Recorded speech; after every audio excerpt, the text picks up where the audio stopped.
So I'm going to show you how to go from a barcode to an OCR, and we're going to train OCR fonts.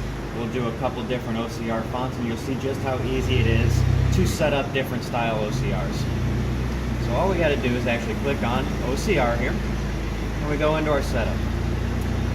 Once we're in the setup, we can go to the font, and we can tell it what are we going to use. So if I give us a live read, make sure our image is inside, we're going to go to the fonts, and we're going to choose what we want. As of right now, this is an OCR font. So go ahead and choose our OCR font, and as you can see, we are reading with a good time elapse. So what I'm going to do for you is I'm going to move it over, and we're going to actually read this Courier number.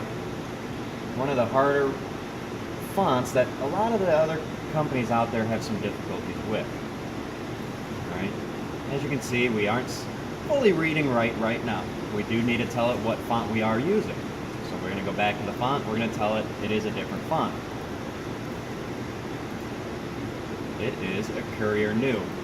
Once I go ahead and choose the Courier New font, and we go back into our live read, you can see we are now reading. I haven't done anything. This went from one read to another read, all within just changing the font.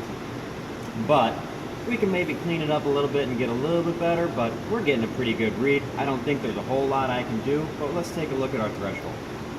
The threshold is going to increase and decrease the amount of light that the camera is going to capture.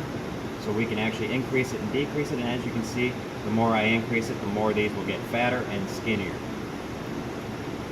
Right. At the excessive, you can see we are nice bold print, and we can read it pretty well. My time didn't change a whole lot, but that's a pretty good read. I can see it, the camera can see it, we can go ahead and run with that. We go ahead and take it into trigger read. Let's see if we make sure we fall into that box. Alright. As you can see, we are bouncing out of view, and we're actually showing some of the other numbers here in our view, and that's going to cause us to get an error from time to time. We have a couple different features in this. One of them, we can go in and actually tell it in the General tab here. I apologize. In the Format tab. I apologize. We can actually tell it to read from the bottom to top or top to bottom. And we're going to do top to bottom, left to right. Alright, now let's see what we get now. So even though we have other characters falling into our view here, we are still reading the number that we want, which is the top number. All by setting your top to bottom, bottom to top. And a lot of the different companies out there, this would be a failure.